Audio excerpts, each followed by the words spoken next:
जय माँ बोला जय नाथ सिंह। देखिए मेरी बातें सबको बहुत बुरी लगती है, सब लोग का ईगो बहुत बीच में आता है। तो मेरे जब ईगो बीच में आता है तो मेरे पैसों का क्या करेंगे लेके। अब जैसे माया मैडम, अब उसको सच बोल देते हो तो उसकी गांड में मिर्ची लग जाती है, ठीक है ना। पहले तो वो शुरुआत करती, ख़त्म तो हम करते हैं। पहले बच्चे को गलत बात सिखाती है कि देखो पापा मुझ पे ध्यान नहीं देते, पापा दूसरों के साथ गरबा खेलते हैं। तो पहली बात मैं तुझे बोलूँगी, तेरी सेल्फ रिस्पेक्ट नाम की चीज़ नहीं है क्या, कि तेरी माँ ने भी 10 भड़ों के साथ सो के तुझे पैदा किया। और तेरा पति अगर तेरी सौत के पास जाता है, उठता है, बैठता है, रोज सोता है, खाता है, पीता, दिन भर वहीं पड़ा रहता है, उसी के पैसों पे जगता है, उसी के पैसों की दारू पीता है, तो तू कैसी बेशरम औरत है कि तू उस पैसों से अपने बच्चे को खाना खिलाती है। अभी तेरे बच्चे को तुझे इंग्लिश स्कूल में पढ़ाना है, 1 लाख रुपया फ़ीस है, 20-20 हज़ार डोनेशन लगेगा, महीने का 5 लाख का खर्चा है। तो उसके लिए तो तुझे बारे मतलब तू दूसरों को बोलती है, तो खुद कितनी बड़ी बेशरम है। तेरी मजबूरी ऐसी कि देख पहले खुद को सही साबित करने के लिए दूसरे के पास जाके बच्चा पैदा की, बच्चा पैदा करने के लिए फिर उसको पालने पोसने के लिए अपनी सौत का सहारा लिया, अब उसको पढ़ाने लिखाने के लिए झक मार के पति का सहारा लेती है। ईगो तो तेरी बहुत है, जरा सा फ़ोन करो तो ढाप ढाप ढाप ढाप, वो सिल बट्टा तो बड़बड़ बहुत ज़ोर से कूटती है। तेरी औकात तो तेरी बातें ना सिर्फ तेरे घर तक चलेगी। तो चलो आज मैं एक बात बोलती हूँ, तेरा ईगो तेरे बीच में बहुत आता है ना। तेरे इकलौते बेटी की कसम, उसका मरा हुआ मुंह देखना, अगर आज से तूने कभी अपनी सौत का 1 रुपये का सामान भी अपने बेटे को दिया, तो उसके पैसों के आए हुए कपड़े, उसके पैसों से स्कूल की फ़ीस भरी, तो उसी जगह पे उसके मरे हुई मौत की खबर आएगी तुझे। तू जा ना, तू बक्कल बनाने जाती है, जा उधर अपने सेठ को पटा, उससे खर्चा ले। जिसके साथ सो के बच्चा पैदा की उसको बोलना तेरा खर्चा पैदा करेगा। क्यों फिर तेरे साथ तेरा मज़ा मार के तेरे को छोड़ के चला गया। और तू पति को किसको अपना पति कहती है? तू सिर्फ नाम के लिए पति रखी है। तेरा पति तुझे पूछता भी है क्या, तेरे साथ बैठता भी है क्या? तू ज़बरदस्ती उसके साथ रात को हम बिस्तरी करने को देखती है, ज़बरदस्ती उसके बाजू में सोती, नहीं तो तेरी तरफ देखता भी नहीं है। तुझे पता भी उसकी चॉइस कैसी है। तू किधर वो किधर। अगर तू उसकी चॉइस होती तो तेरी सौत के पास क्यों जाता? सोच, 24 घंटे उसके पीछे पीछे दुम हिलाते हुए क्यों घूमता? तेरी औकात क्या है? तेरी औकात बस ये है कि तू उसके माँ बाप की पसंद आई औरत है, घर में खाना बना पड़ी है। अब तुझे तेरी झक मार के तुझे तेरे बच्चे के लिए ज़रूरत है, लेकिन क्या करेगी?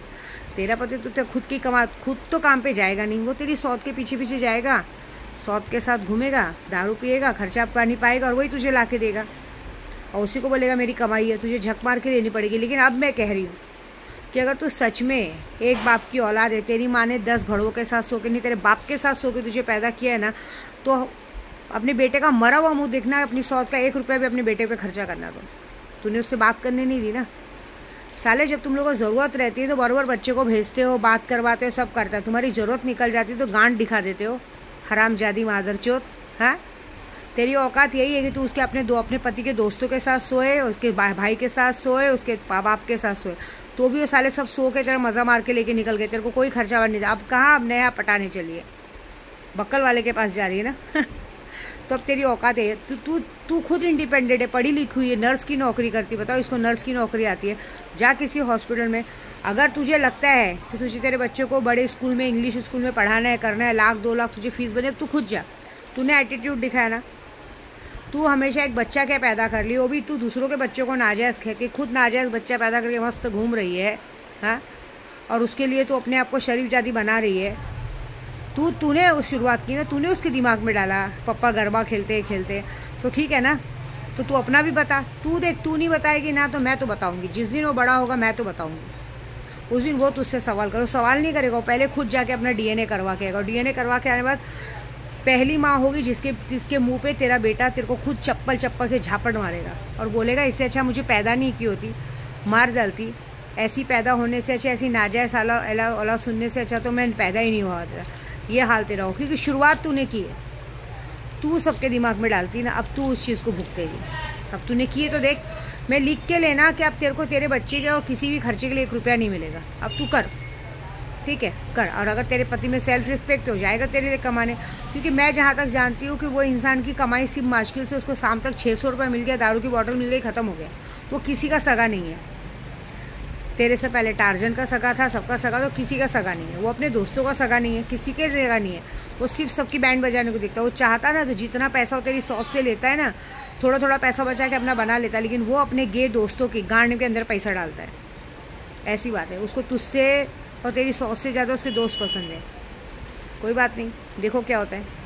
मैंने तो आज हनुमान चालीसा पढ़ के एक ही बात बोली भाई कि भाई ये जो होता है सबका दारू वारू छुड़ाओ, सबकी चीज़ें छुड़ाओ। जिसका पति भी दारू पीता रहेगा मुझे नाम भेजना, मैं फ्री में उसके लिए हनुमान चालीसा पढ़ के उसकी दारू छुड़ाऊँगी। ये वादा है मेरा आप सबसे, ठीक है। मैं आप लोगों के लिए हनुमान चालीसा का पाठ करूँगी, उनका दारू छूटेगा। और व्रत भी रखूँगी, जिसकी जिसकी दारू छूट जाएगी। मैंने कहा है, मैंने खुद कहा है मेरे पति की भी दारू छूटेगी तो मैंने हनुमान जी को कहा है मैं 11 मंगलवार का आपका व्रत रखूँगी, एक टाइम भोजन पे। ऐसा इंसान को शरीफ बनाया जाता है। ऐसा नहीं है कि नशे की दुनिया में डाल के खुद मज़ा मारने का और आदमी को छोड़ देने का, मज़ा नशे में मरने के लिए। ये ऐसी माया मैडम जैसी औरतें करती है। तो बताओ कौन कौन इस औरत को सबक सिखाना चाहता है, कौन मुझे प्यार करता है और कौन इसको सबक सिखाना चाहता है। आज का आज ही सिगरेट लगाओ और मुझे फ़ोटो भेजो। तो तुलसी के पौधे पे तुलसी के पौधे कहीं पे भी तुलसी के पौधे पे 2 अगरबत्ती लगाओ, राम राम जपो, अपने पति की दारू छुड़ाने का मैं भी करूँगी। और जिसको लगता है कि इस औरत को सबक सिखाना है, 3 अगरबत्ती लगाओ, 1 सिगरेट लगाओ और 1 दारू की बोतल का बाल भोग चढ़ाओ और 1 इत्र की बोतल चढ़ाओ मेरे नाम से। बोलो बॉडी वाला सर, समाधि वाली माँ, नारसिंह माता, विद्या माँ को इत्र की बोतल चढ़ा रही। इस माया मेरे और जिसने हमारी कहते हैं ना लोगों को इस तरह से आँख दिखाते हैं, इनकी हालत ख़राब करो बस। कहीं की नहीं रहना चाहिए, कोई इसको नहीं देना चाहिए। इसको बहुत शौक है ना इसके बच्चे को पढ़ाने का, स्कूल से कोई स्कूल में पढ़ने के लिए इसके पास 1 रुपये नहीं रहने चाहिए। बस इसकी एटीट्यूड इसके अंदर घुसाएंगे हम, ठीक है।